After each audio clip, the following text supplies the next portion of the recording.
When the power first goes out, you're usually not too worried. It's probably just a brownout, or maybe the local construction crew took their excavator to the big copper line instead of the funny rainbow fiber one. But then you glance down and see your phone is at 20%.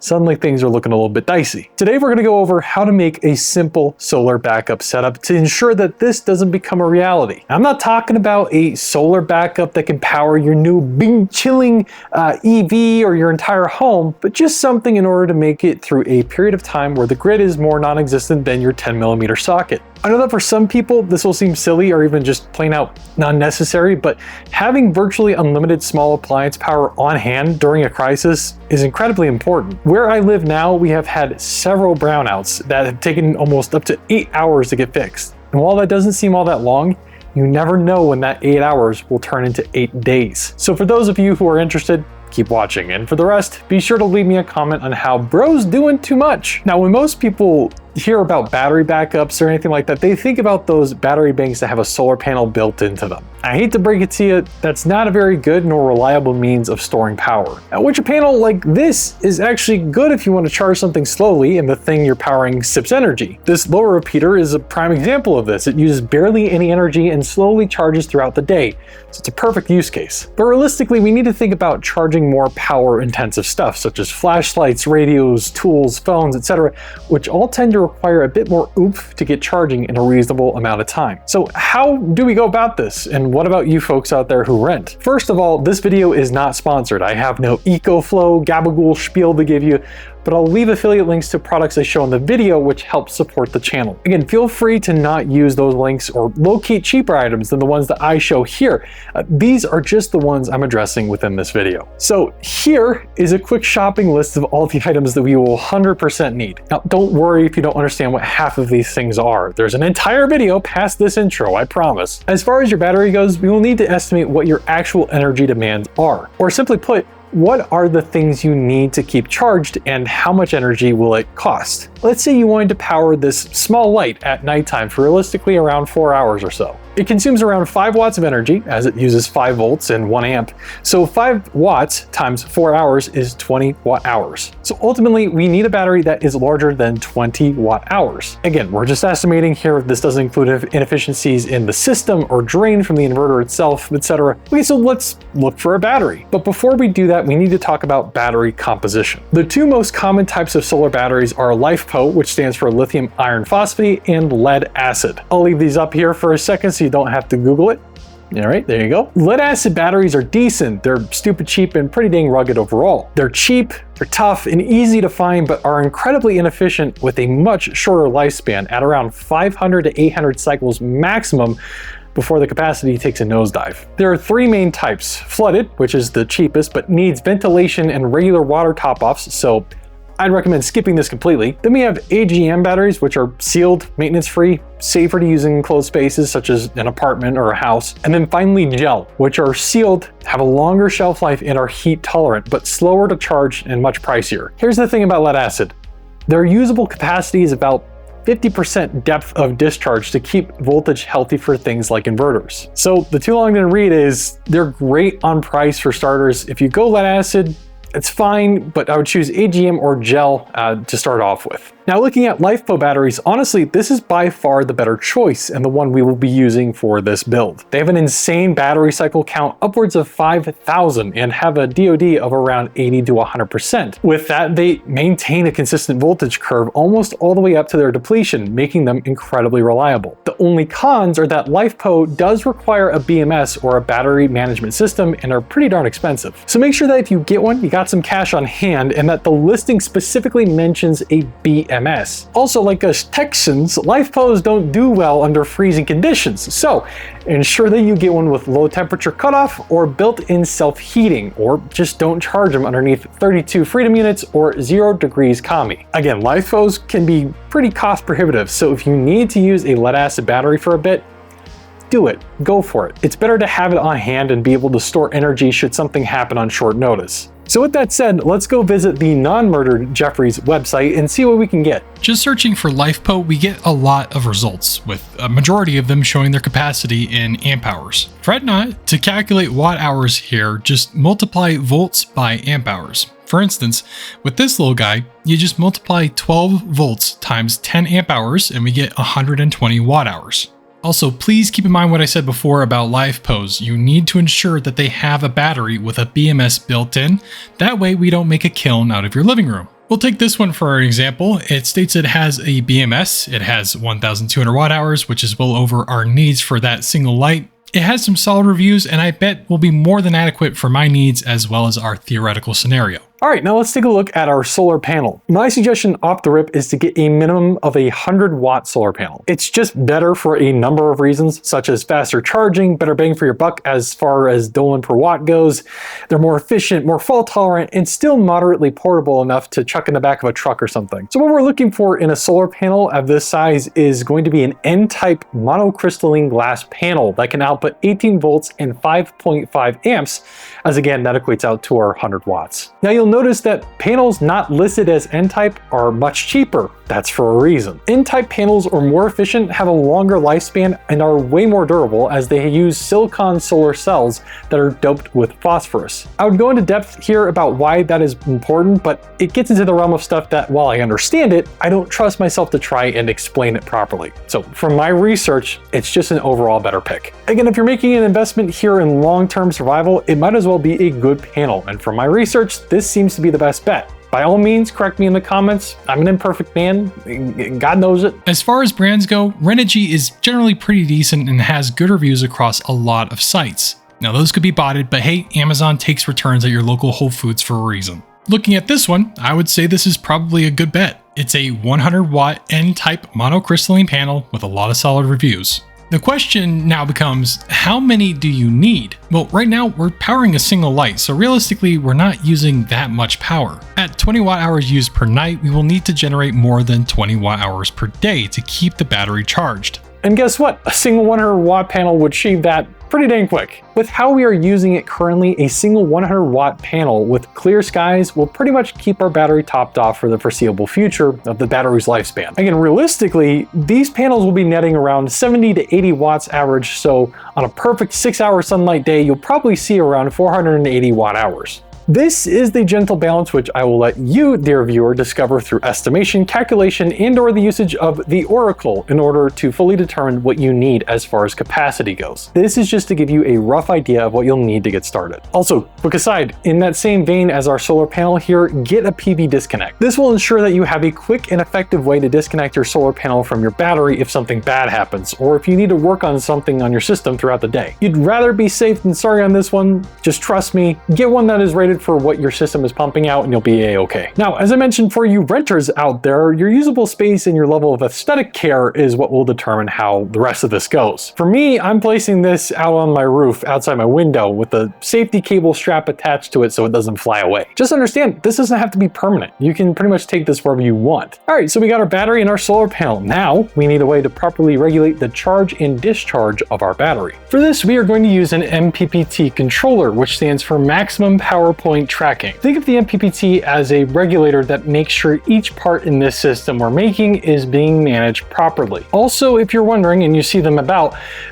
ignore any PWM charge controllers. They are garbage in comparison. MPPTs cost a little bit more, but they squeeze 20 to 30% more energy out of your panel, especially in cold weather or partial shade. Looking for an MPPT, we find a lot of results. In this case, we want a controller that can handle 12 volts for our battery and at least 24 volts, as our voltage rating must exceed an array VOC by a decent margin, with 10 amps input from our solar panel. So here's a pretty well-liked controller that sits at 10 amps input and can handle a 12 volt battery. The controls on this seem pretty simple and can handle what we have going. Now for me, I went a little bit overkill and I got this one which can handle 15 amps and 75 volts. The reason for this is that I want to have that overhead to be able to add another solar panel in series later on, since I won't be doing parallel. Now, Mr. 60, what is series or parallel? Well, parallel wiring looks like this. The panels add their amperage, so we end up at 11-ish amps and 18 volts going into the system. This is more shade tolerant, so if one of the panels starts getting a little bit of shade, it won't dramatically affect the charging of the other panel. In series, the voltages add together, so if I add two of these panels, I end up with 36 volts volts and 5.5 amps. This is good if you don't expect a lot of shade and if you need to go across a long distance with your cabling. And since I live in Texas and plan to have these on the roof where shade won't be super common, this works best for me. Alrighty, so we got the solar panel, the battery, and the MPPT. The last thing we need is an inverter to actually translate this power from the battery to something usable. What we're looking for is a pure sine wave inverter that has enough overhead for the devices you want to power. For instance, our gaming laptop uses 200 watts under peak load, and if you are playing an unoptimized graphical beast like Ready or Not, you'll need every watt you can take. So we're going to need an inverter that has the ability to provide that amount of power with some overhead. So in this case, we could use a 500 watt inverter like this one I have here. This also has USB ports straight out of the inverter too, which is pretty neato. Now, just another safety thing here too. Check and see if they have a built-in fuse or breaker of some sort. There's no need to start a forest fire with your living room carpet, all right? But to help with extra safety, I'd recommend that you get a fuse that sits in between your battery and the inverter. For this, I'm using a marine rated battery fuse. To find what fuse rating you need to identify your inverter's normal operating amperage, which for a 500 watt inverter that takes 12 volts DC, that would be 41 amps at max load.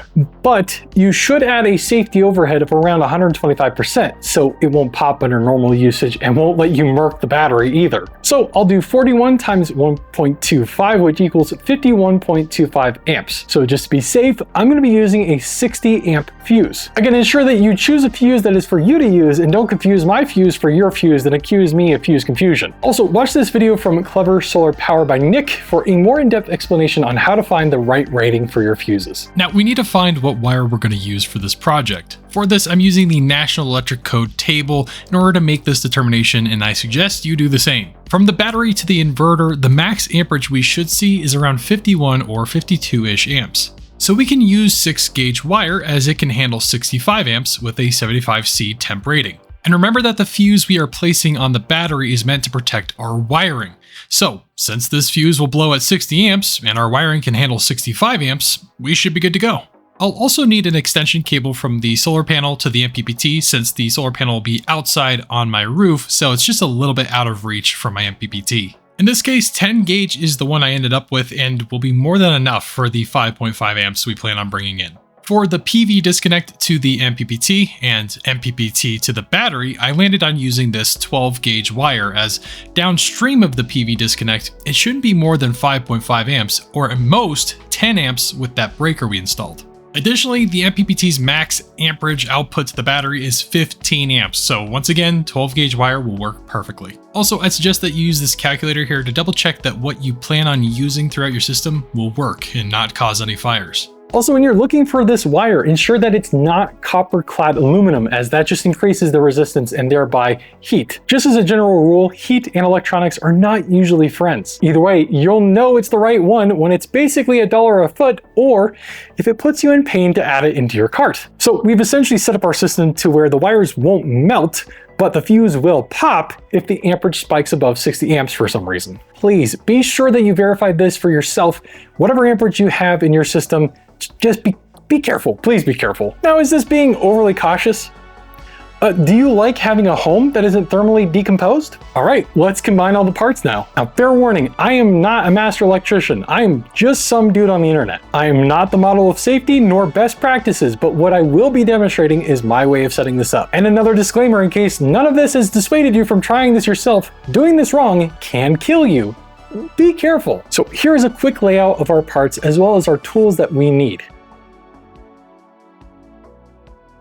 My suggestion is get the solar panel, MPPT, battery, and inverter first, so that way you can accurately identify the length of wire you will need, the connectors, and so on. But with that out of the way, let's start the build. So over on our solar panel, it has these MC4 connectors at the end, but from how far away this is going to be from my window, I'll need to use that extension cord. So let's get these hooked up here. So positive goes to positive, obviously, and then we're going to do negative going to negative. So with that extension cable installed, I've now put my solar panel out on the roof. Don't worry, I put on a safety strap after I took this video, but now we got the extension cables coming into the apartment through the window.